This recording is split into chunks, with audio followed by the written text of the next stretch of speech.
के जरिए सर्द मौसम की बात करेंगे। अमेरिका में बर्फीले तूफान का कहर जारी है इस वक्त, और अमेरिका में बर्फीले तूफान से मरने वालों, जान गंवाने वालों की संख्या में इजाफा भी हुआ है। और इसके अलावा तूफान ने लाखों लोगों को बुरी तरह प्रभावित किया है। पश्चिमी न्यूयॉर्क में बर्फीले तूफान के बाद लोगों के घर बर्फ की मोटी चादर में जम गए, जिसके कारण लोग अपने घरों में कैद होने को मजबूर हो चुके हैं, क्योंकि उनके पास कोई इसके अलावा विकल्प नहीं।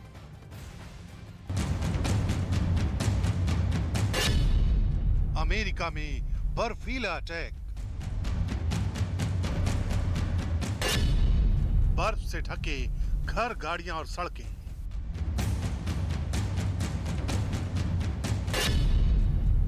बर्फ के आगे बेबस हुए लोग। अमेरिका पर कोल्ड अटैक हो चुका है। घर से लेकर बाजार तक, सड़क से लेकर रेलवे स्टेशन तक बर्फ से ढक गए हैं। सोमवार को आए तूफान के बाद लोग एयरपोर्ट से लेकर ट्रेनों और सड़कों पर अपनी गाड़ियों में फंस गए। अमेरिका में आए बर्फीले तूफान का जबरदस्त असर न्यूयॉर्क में देखा गया है, जहां बर्फीले तूफान ने जमकर तबाही मचाई है। बर्फ की मोटी चादर बिछ जाने से गाड़ियां सड़कों पर ही फंस गईं। बर्फबारी के साथ चल रही तेज हवाओं में विजिबिलिटी शून्य हो गई थी। ऐसे में लोगों को भारी दिक्कत का सामना करना पड़ रहा था। न्यूयॉर्क में इस घातक तूफान ने जहां 27 लोगों की जान ले ली, तो वहीं पूरे अमेरिका में करीब 60 लोगों की मौत हो चुकी है। बर्फीले तूफान की वजह से न्यूयॉर्क में लोग तेज हवा के साथ कड़ाके की ठंड का सामना करने को मजबूर हैं। यहां 49 इंच से ज्यादा बर्फबारी दर्ज की गई है, जिससे सड़क पर लोगों का चलना मुश्किल हो गया है। सड़क से लेकर घरों की छत और कारों में बर्फ की मोटी परत बिछी नजर आई, और तूफान के बीच ही कुछ लोग सड़क से बर्फ हटाते दिखे। अमेरिका में लगातार हो रही बर्फबारी से लाखों घरों की बिजली गुल हो गई है। पावर स्टेशन पर बर्फीले तूफान की वजह से बिजली का संकट गहरा गया है। वहीं बर्फीले तूफान का खतरा अभी टला नहीं है। न्यूयॉर्क के गवर्नर ने लोगों को अलर्ट किया है कि आने वाले दिनों में और बर्फबारी हो सकती है। बर्फबारी के बीच राहत और बचाव का काम भी लगातार जारी है।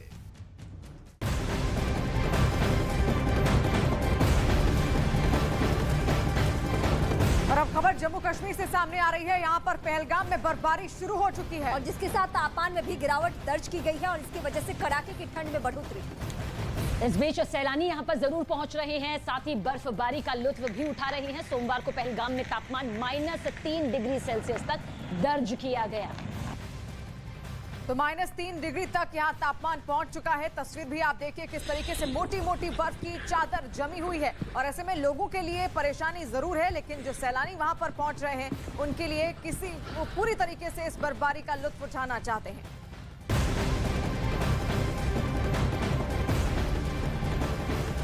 असम में भी भीषण ठंड का प्रकोप देखने को मिल रहा है। शीतलहर बहुत ज्यादा वहां पे, और इस कोहरे ने लोगों की मुसीबत कई गुना बढ़ा दी है। असम में कई जगह तापमान 0 से नीचे लुढ़का, और डिब्रूगढ़ के कई हिस्सों में ओलावृष्टि और बर्फबारी हुई है, जिसके कारण ठिठुरन और ज्यादा बढ़ गई।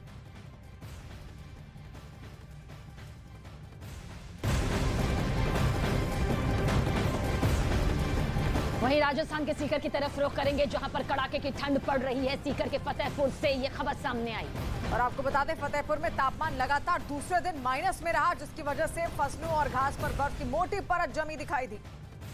वहीं पानी के बर्तन और मिट्टी तक में बर्फ की चादर जम चुकी है। सर्दी से बचने के लिए लोग अलाव का सहारा लेते हुए नजर आ रहे हैं।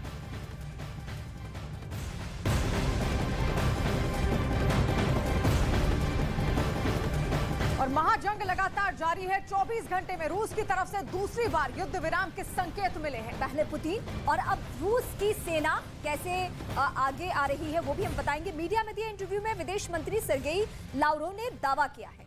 क्या ये दावा है, आपको बताते हैं। मॉस्को कीव के साथ बातचीत को तैयार है, लेकिन इस महायुद्ध विराम के पीछे उन्होंने कुछ शर्तें भी रखी।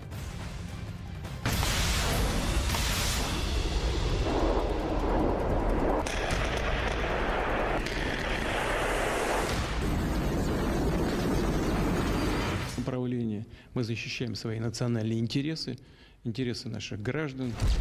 बारूदी बारिश करने वाला रूस अब युद्ध विराम चाहता है। युद्ध नीति समझाने वाले पुतिन अब सुलह की बात करते हैं। दुनिया के नक्शे से यूक्रेन को मिटा देने का सपना देखने वाले सर्गेई अब सरेंडर की बात करते हैं। पुतिन के सुलह संकेत वाले बयान के 24 घंटे के अंदर रूस के विदेश मंत्री ने यूक्रेन के सामने एक बड़ी पेशकश की है। रूस के विदेश मंत्री सर्गेई लावरोव ने रूस की मीडिया को दिए इंटरव्यू में कहा कि रूस शांति वार्ता के लिए तैयार है। यूक्रेन मॉस्को की मांगों को पूरा करे, जिसमें यूक्रेन के इलाकों में आत्मसमर्पण शामिल है। इन इलाकों पर रूस नियंत्रण चाहता है। अगर ऐसा नहीं होता है तो फिर कीव रूस की सेना के आक्रमण के लिए तैयार रहे। जंग की शुरुआत से ही रूस यूक्रेन के पीछे खड़े अमेरिका को अपना सबसे बड़ा दुश्मन समझ रहा है। फिर चाहे अमेरिका से यूक्रेन को मिल रहे हथियारों की मदद हो या फिर न्यूक्लियर अटैक की धमकी। रूस ने अपने हर बयान में वॉशिंगटन को घेरा है। इंटरव्यू में सर्गेई ने दावा किया है कि यूक्रेन को अपने भले के लिए मॉस्को की इच्छाओं का पालन करना चाहिए।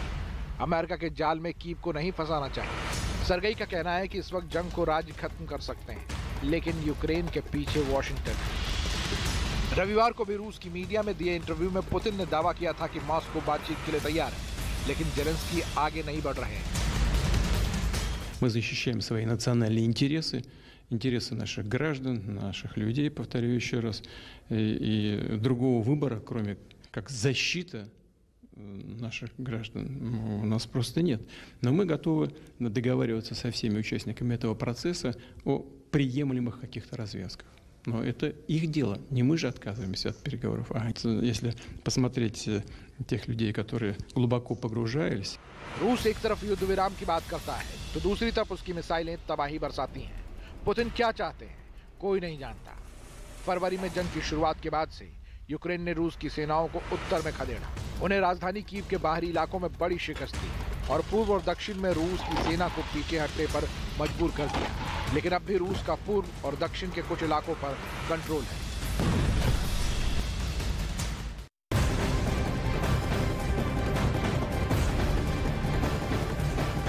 और सर्दी की शुरुआत से रूस के किलर वेपन के टारगेट पर यूक्रेन के बिजली घर हैं। आपको बता दें, डोनेस्क के मेयर ने यह दावा किया है कि रूस ने क्रिसमस के बाद इलाके के बुनियादी ढांचे पर ताबड़तोड़ हमले किए। पावर स्टेशन पर हुए अटैक के बाद हजारों लोग बिना बिजली रहने को मजबूर हैं।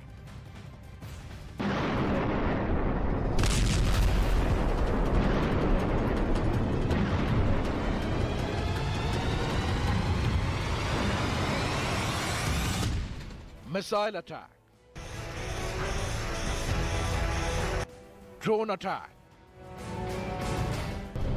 bombarding,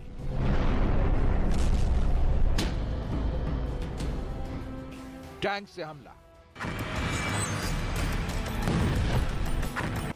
10 महीने से रूस यूक्रेन में तबाही वाला इतिहास लिख रहा है।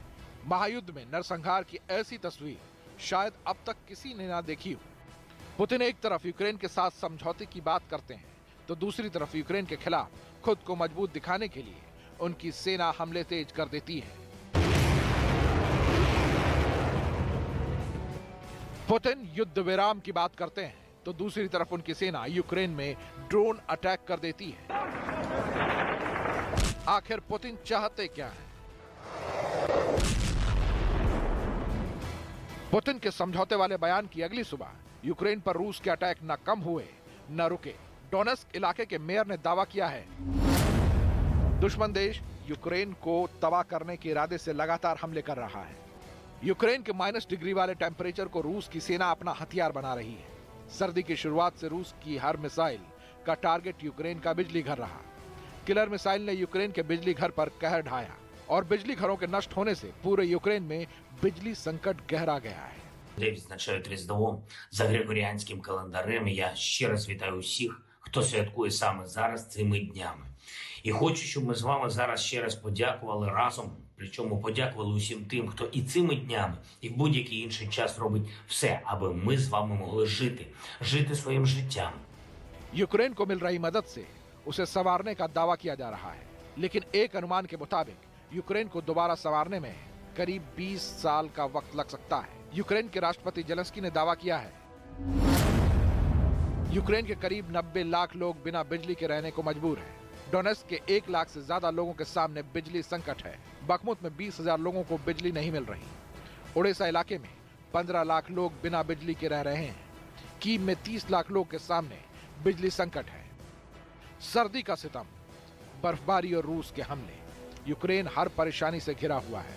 बिजली घरों के तबाह होने से कई इलाके अंधेरे में डूबे हैं। यूक्रेन में बिजली की उत्पादन को क्षमता से 40% से ज्यादा नुकसान पहुंचा है। मिसाइलें कहर बरसा रही हैं। यूक्रेन धुएं के गुबार से ढक गया है। ऐसे में बिजली संकट यूक्रेन के सामने सबसे बड़ी परेशानी है।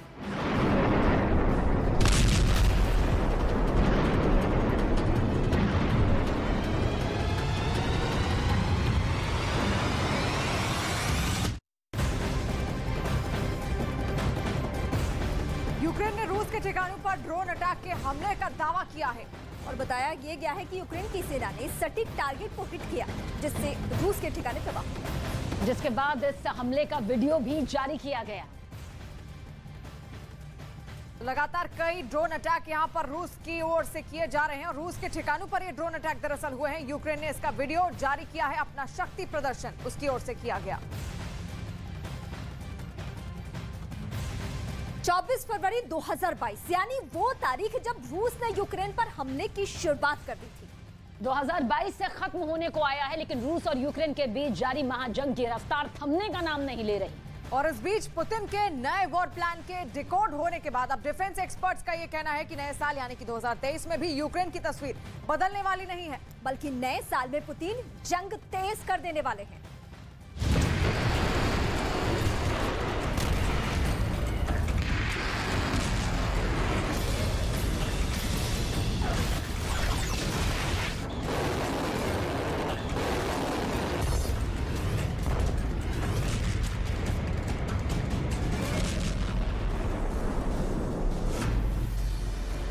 दो 2023 में यूक्रेन में बरसेगी कयामत।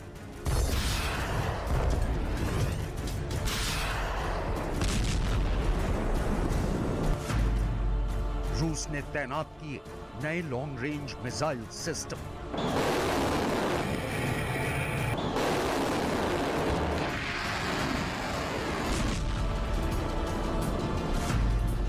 बेलारूस से दागी जाएंगी इस्कंदर मिसाइलें।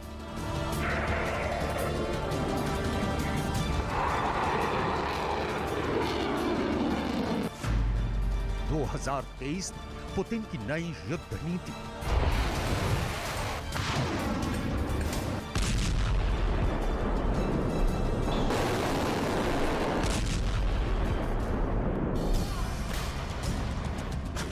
यूक्रेन जंग को जारी हुए 10 महीने का वक्त बीत चुका है, लेकिन इस जंग के रुकने के आसार नजर नहीं आ रहे हैं। अब जिस तरह यूक्रेन जंग को लेकर रूस का नया एक्शन प्लान धीरे धीरे दुनिया के सामने आ रहा है, वैसे ही दुनिया और दहशत में जा रही है। 2023 यूक्रेन पर कयामत बरसेगी।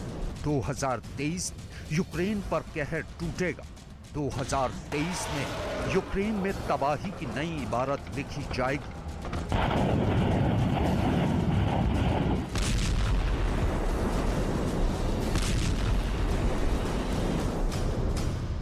और ये बात किसी और ने नहीं बल्कि खुद रूस के राष्ट्रपति ने कही है। रूस के राष्ट्रपति व्लादिमीर पुतिन का मानना है कि यूक्रेन जंग जायज है और रूस सही दिशा में आगे बढ़ रहा है। लिहाजा उनके इस छोटे से बयान में एक बहुत बड़ा ऐलान छिपा है।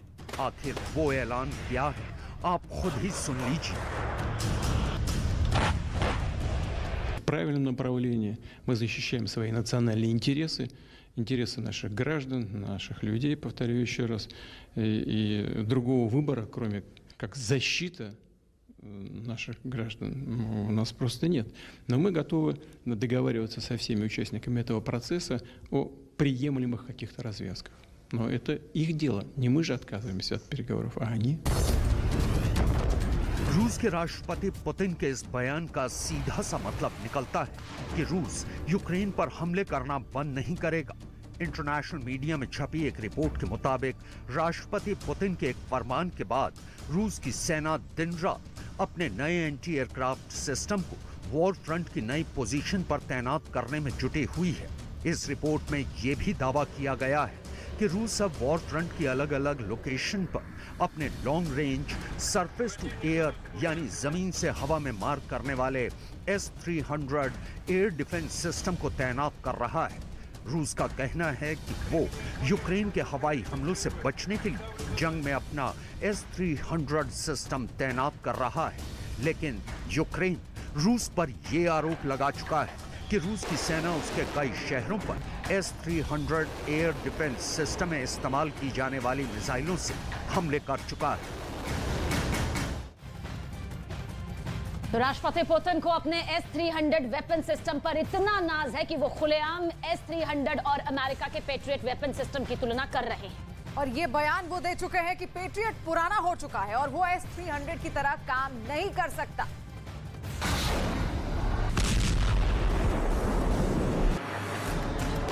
रूस के S-300 की गिनती दुनिया के आधुनिक और घातक एयर डिफेंस सिस्टम में होती है और इसे लंबी दूरी के टारगेट को तबाह करने के लिए बनाया गया है। इस मिसाइल डिफेंस सिस्टम के 3 बेस वर्जन हैं। इनमें S-300V, S-300P और S-300F शामिल हैं। आइए अब आपको S-300 की खासियत के बारे में भी बताते हैं।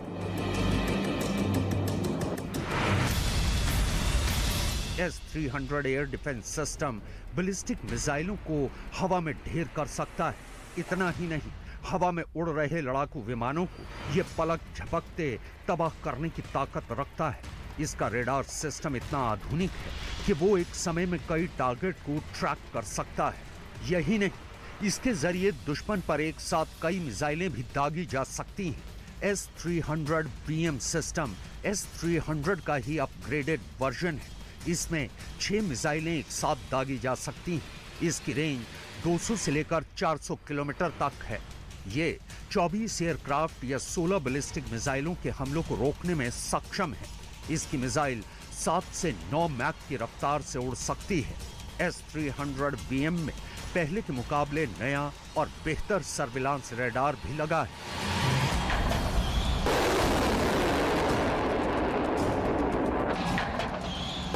राष्ट्रपति पुतिन को अपने S-300 वेपन सिस्टम पर इतना नाज है कि वो खुलेआम S-300 और अमेरिका के पेट्रियट वेपन सिस्टम की तुलना करते हुए ये बयान तक दे चुके हैं कि पेट्रियट पुराना हो चुका है और वो S-300 की तरह काम नहीं कर सकता है।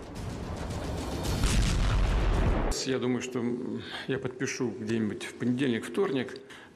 Ну, а что касается патриотов, это достаточно старая система. И она не работает, так скажем, как наша С-300. Но, тем не менее, ведь те, кто нам противостоит, исходят из того, что это якобы оборонительное оружие. Ну, ладно.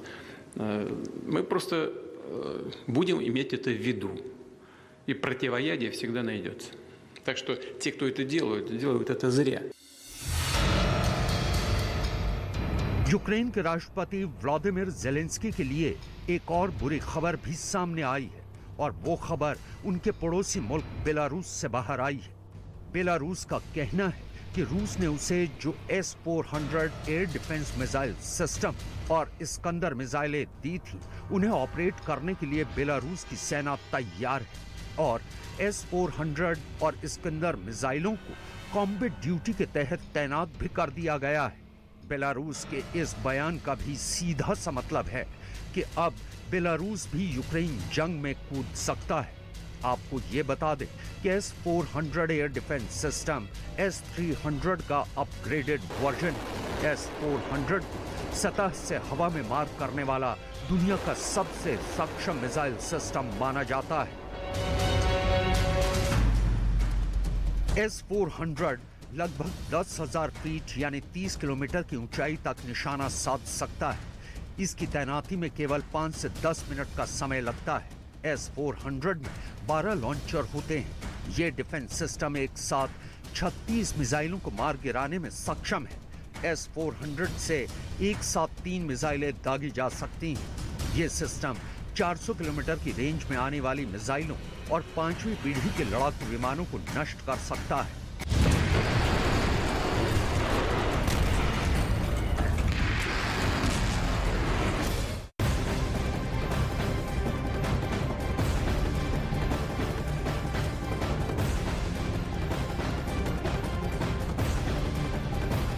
यूक्रेन के साथ जंग में पुतिन ने अब तक 1,02,050 सैनिक खोए हैं और 6,010 बख्तरबंद वाहन खोए हैं। वहीं 3,003 टैंक भी गंवाए हैं। 550 एयरक्राफ्ट से हाथ धोया और 16 वॉरशिप की जल समाधि बर्दाश्त की।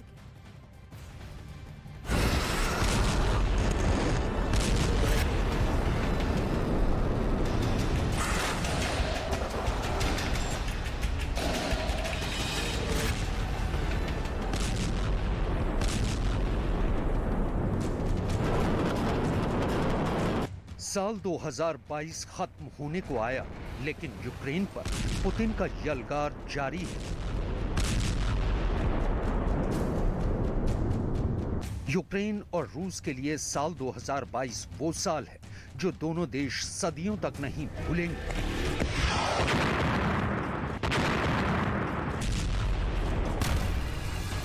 साल 2022 में रूस और यूक्रेन ने बहुत कुछ खोया तो बदले में बहुत कुछ पाया भी।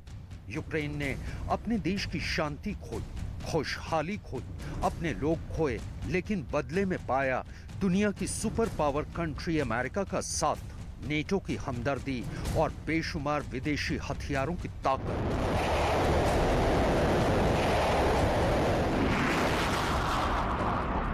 अपने हौसले और हिम्मत से यूक्रेन ने दुनिया को बता दिया कि दम और दिलेरी हो तो रूस जैसे ताकतवर मुल्क का गुरूर भी चूर चूर किया जा सकता है।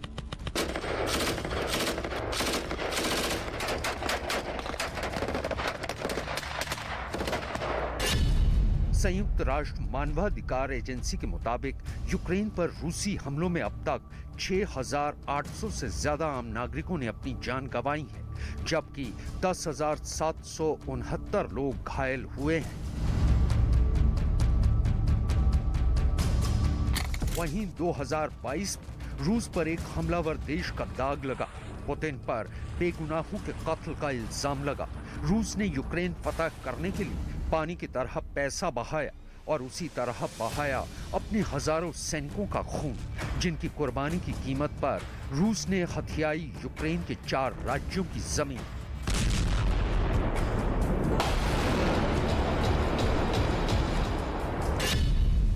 यूक्रेन के साथ जंग में पुतिन ने अब तक 1,02,050 सैनिक खोए, 6,010 बख्तरबंद वाहन खोए, 3,003 टैंक गंवाए, 550 एयरक्राफ्ट से हाथ धोया और 16 वॉरशिप की जल समाधि बर्दाश्त की। जबकि यूक्रेन मिलिट्री रिपोर्ट में दावा किया गया है कि 24 से 25 दिसंबर तक 24 घंटों में रूस के 600 से ज्यादा सैनिक मारे गए हैं।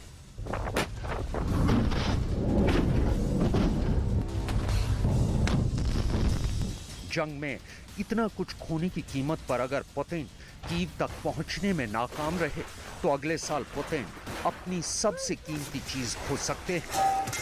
अमेरिका में रूसी मामलों की एक्सपर्ट ओल्गा लॉटमैन को यह कहने में कोई गुरेज नहीं कि अगर 2023 में पुतिन की सत्ता का तख्ता पलट हो जाए तो उन्हें हैरानी नहीं होगी।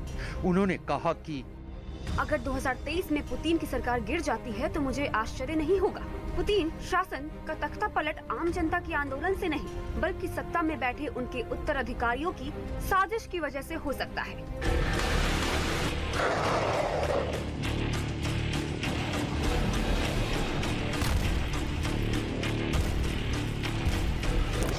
ओल्गा लॉटमैन की आशंका से इनकार इसलिए नहीं किया जा सकता क्योंकि अभी हाल ही में पुतिन ने एक इंटरव्यू में दावे के साथ कहा था कि पश्चिमी देश रूस के टुकड़े टुकड़े करना चाहते हैं, यानी कि पुतिन को भी इस बात की भनक है कि पश्चिमी देश उन्हें सत्ता से हटाने की साजिश में जुटे हैं। इसलिए इसमें कोई शक नहीं कि पश्चिमी देशों की साजिश नाकाम करने के लिए पुतिन ने अपने भरोसेमंद अधिकारियों को काम पर लगा दिया होगा। पुतिन को यूक्रेन की जंग जीतने की बेहद जल्दी है और इसीलिए वो एक्शन प्लान तैयार कर रहे हैं। इसलिए क्रिसमस के दिन भी यूक्रेन में खून बहाने से परहेज नहीं किया। वहीं पुतिन कीव पर कब्जे के लिए 2023 का इंतजार क्यों नहीं करना चाहते? पुतिन को 2023 से डर क्यों लग रहा है और पुतिन के लिए क्यों शापित माना जा रहा है साल 2023? इस खास रिपोर्ट में आप देखिए।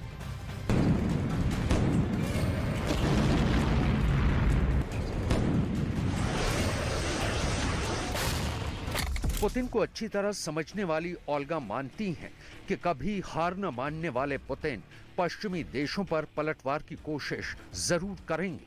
वो पश्चिम के साथ युद्ध भले न करे, लेकिन वो पश्चिमी देशों के बीच आपसी फूट के बीज बो सकते हैं।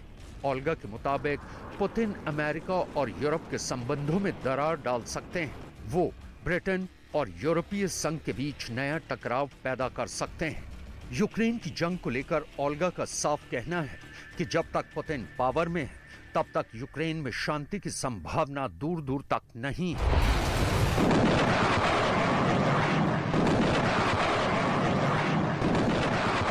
एक आंकड़े के मुताबिक यूक्रेन पर रूसी हमले के बाद से रशियन पूंजीपतियों का पलायन जारी है। 21 सितंबर को रूस में मोबिलाइजेशन डिक्लेयर होने के बाद से अब तक 3 लाख से ज्यादा रूसी पूंजीपतियों ने दूसरे देशों में जाकर बसेरा कर लिया है। अमेरिकी एक्सपर्ट ओल्गा का कहना है कि रूस में पुतिन के खिलाफ जाने का दमखम न आम जनता के पास है, न पूंजीपतियों के पास, क्योंकि पुतिन के जासूस उनके खिलाफ हो रही आंतरिक साजिशों को सूंघने में माहिर हैं। ऐसे में रूस की सत्ता से जुड़े लोगों के अलावा पुतिन सरकार के तख्ता पलट के बारे में कोई दूसरा सोच नहीं सकता। यूक्रेन में छिड़ी जंग को जीतना पुतिन के लिए सबसे बड़ा मकसद बन चुका है, जिसे पूरा करने के लिए पुतिन किसी भी हद तक जा सकते हैं। यही वजह है कि पुतिन ने यूक्रेन पर 25 दिसंबर के दिन भी बम बरसाने से गुरेज नहीं किया, जिस दिन ईसाइयों का सबसे बड़ा त्योहार क्रिसमस मनाया जाता है। क्रिसमस के दिन पुतिन की फौज ने क्रेमलिन से यूक्रेन पर ताबड़तोड़ बम, रॉकेट और मिसाइलें बरसाई। यूक्रेनी फौज के मुताबिक 25 दिसंबर को यूक्रेन भर में 65 बस्तियों पर रूस ने हमले किए, जिनमें खार्किव की बस्तियों को सबसे ज्यादा निशाना बनाया गया। 24 दिसंबर को रूस ने खेरसोन में जबरदस्त हमला बोला था। यहां सिटी सेंटर पर किए मिसाइल हमले में 16 लोगों की मौत हो गई और 64 लोग घायल हुए थे। यूक्रेन के रक्षा मंत्रालय ने इस हमले के बाद एक ब्लड डोनेशन सेंटर की तस्वीर ट्वीट करते हुए लिखा, रूसी आतंकवादी हमले में घायल हुए अपने साथियों की मदद के लिए शहर के लोग यहां जमा हुए हैं। यूक्रेन को रूस के ऐसे ही हमलों से बचाने के लिए America patriot air defence system supply करने जा रहा है। $30 लाख पर यूनिट की कीमत वाला ये जंगी हथियार रूस के मिसाइल हमलों को नाकाम करने की ताकत रखता है। इसलिए बाइडेन के ऐलान के तुरंत बाद तिलमिलाए पुतिन ने कहा था कि वो अमेरिका का आउटडेटेड पैट्रियट सिस्टम 100% बर्बाद कर देंगे। यूक्रेन को इसी हफ्ते पैट्रियट की सप्लाई शुरू हो जाएगी। और इधर तुनिशा का अंतिम संस्कार आज कर दिया गया। इस मौके पर उनका परिवार सदमे में था। पुलिस भी तुनिशा की मौत की जांच तेज कर दी है। पुलिस ने तुनिशा और शेजान के मोबाइल को जब्त कर लिया है। सूत्रों की माने तो तुनिशा शर्मा केस में अब पुलिस को शेजान खान की सीक्रेट गर्लफ्रेंड की तलाश है।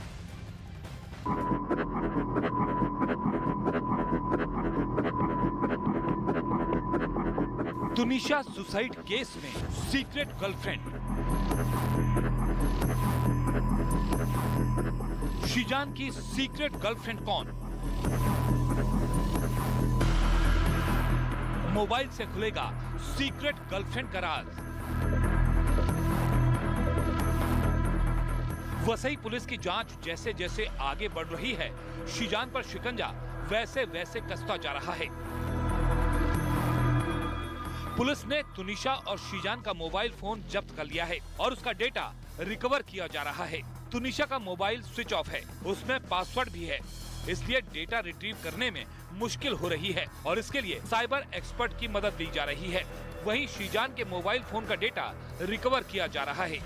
पुलिस सूत्रों के मुताबिक शीजान के मोबाइल की कुछ डिटेल पुलिस को मिल गई है। उसका डेटा रिट्रीव करने के बाद कई अहम जानकारियां पुलिस के हाथ लगी हैं। इसी के संबंध में पूछताछ के लिए उसे गोपनीय रूम में ले जाया गया है। वसई पुलिस शीजान से लगातार पूछताछ कर रही है। पुलिस के मुताबिक शीजान ने पूछताछ में अपनी जिंदगी में किसी दूसरी लड़की के होने की बात से साफ इनकार किया है। पुलिस के सूत्रों ने यह भी बताया कि शीजान बार बार अपना बयान बदल रहा है। अभी तक ब्रेकअप की साफ वजह पता नहीं चल सकी है। सेट पर खुदकुशी के दौरान जितने लोग मौजूद थे सभी के बयान दर्ज हो रहे हैं। अभी तक केस से जुड़े 17 लोगों के बयान दर्ज हो चुके हैं। पुलिस के सूत्रों ने यह भी बताया कि शीजान की सीक्रेट गर्लफ्रेंड के बारे में पुलिस पता लगाने की कोशिश कर रही है। पुलिस को शीजान के बयानों पर यकीन नहीं हो रहा। तुनिशा शर्मा के सुसाइड मामले में जो है उनके बॉयफ्रेंड शीजान को जो है 4 दिन के लिए पुलिस कस्टडी में जो है वो भेजा गया है। वहीं लगातार पुलिस उनसे पूछताछ की जा रही है। वहीं शीजान लगातार अलग अलग खुलासे जो है वो किए जा रहे हैं। वहीं तुनिशा शर्मा का परिवार लगातार शीजान पे जो है अलग अलग इल्जामात जो है वो लगाए जा रहा है। वहीं पूछताछ में शीजान ने माना कि तुनिशा के साथ उसके प्रेम संबंध थे। ये रिलेशनशिप 3 महीने से ज्यादा चली। शीजान ने पुलिस को बताया कि दोनों के बीच उम्र का फासला था, क्योंकि शीजान खान 27 साल का है और तुनिशा 21 साल की थी। शीजान ने माना कि तुनिशा के साथ रिश्ता 15 दिन पहले खत्म हो गया था। दोनों के बीच ब्रेकअप हो चुका था, लेकिन दोनों के बीच अच्छे संबंध थे और बात भी करते थे। पुलिस अब शीजान के दावों की पुष्टि कर रही है। इधर पुलिस तुनिशा और शीजान के व्हाट्सएप चैट और कॉल रिकॉर्ड्स की जांच कर रही है। ब्रेकअप की कहानी सुसाइड पर खत्म हो गई है, लेकिन शीजान के परिवार की चुप्पी कई सवाल खड़े कर रही है। दावा किया जा रहा है कि शीजान और तुनिशा के बारे में शीजान की मां और उनके दोनों बहनों को पता था। शीजान की बहन तुनिशा के बेहद करीबी बताई जा रही है, लेकिन अब ये परिवार सुसाइड पर उठते सवाल पर खामोश है।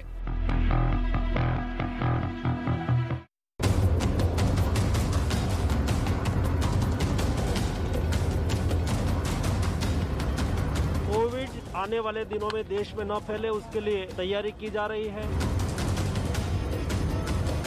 पूरे देश में इस वक्त मॉक ड्रिल हो रही है।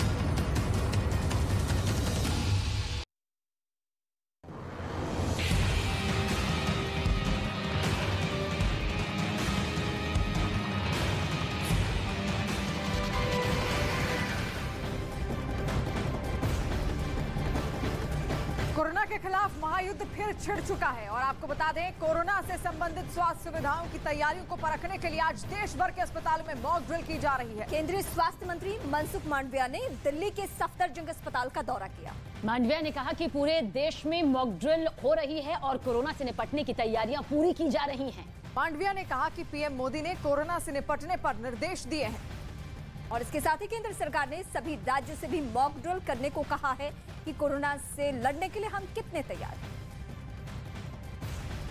तो कोरोना के खिलाफ महायुद्ध की ये तस्वीर यहां पर सामने आ रही है, जहां पर मॉक ड्रिल के जरिए ये तस्वीर दिखाने की कोशिश की जा रही है कि कोविड का अगर प्रकोप होता है तो उससे तैयार होने के लिए आखिर भारत कितना तैयार है, हिंदुस्तान किस तरह से यह मजबूत हो रहा है ताकि कोरोना का मुकाबला किया जा सके।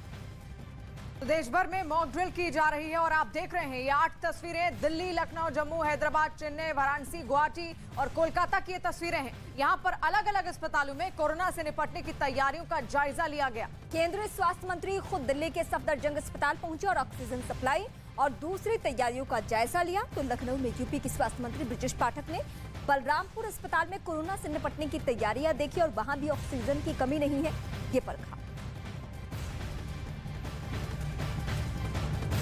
लखनऊ में भी मॉक ड्रिल का आयोजन किया गया। वहां पर लोक बंधु अस्पताल में मॉक ड्रिल की गई।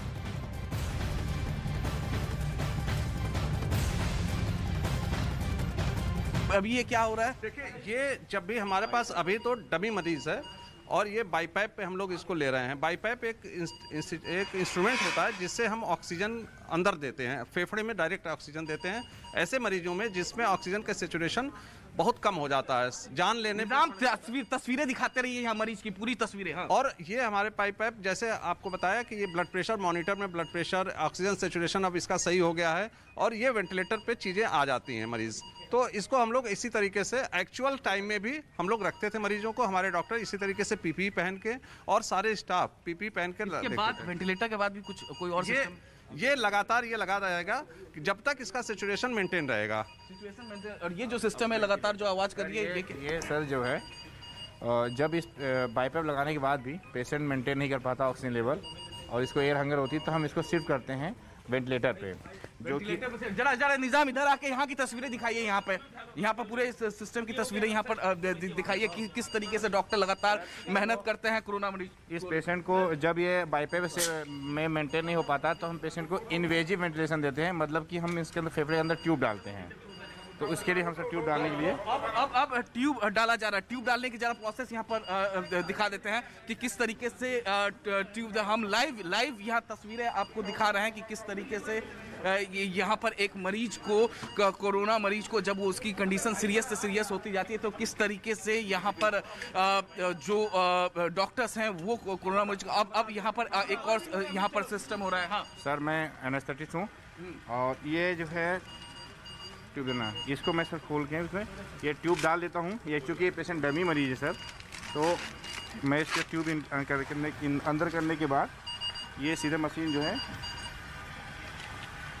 इसमें शिफ्ट कर देता हूँ सर। ये यहाँ के, और ये पेशेंट में ऑन करो। देखिए अब ट्यूब डाला जा रहा है क्योंकि कंडीशन लगातार बिगड़ती जा रही है यहाँ पर मरीज की। ट्यूब डाला जा रहा है यहाँ पर क्योंकि ये डमी मरीज, डमी पेशेंट है। मैंने पूरी सेटिंग कर दी इस पेशेंट के इंट्यूबेशन की। अब ये मशीन पूरा इस पेशेंट को ऑक्सीजनेट करेगा, पूरा जो है ऑक्सीजन देगा, जितने मात्रा में इसकी जो जरूरत ऑक्सीजन है वो उतना मशीन शिफ्ट कर उतना आता रहेगा। तो इसके बाद फिर कोई प्रोसेस होता है? इसके बाद इसी पर हम इसको रखते हैं, जैसे जैसे पेशेंट सही होता है धीरे धीरे इसको हम हटाते हैं। तो जैसे जैसे प्रोसेस मैंने इसको इंट्यूबेट किया वैसे वैसे एक्सट्यूबेट कर देते हैं, ट्यूब निकाल देते हैं, फिर ऑक्सीजन पर रख के पेशेंट को डिस्चार्ज करते हैं।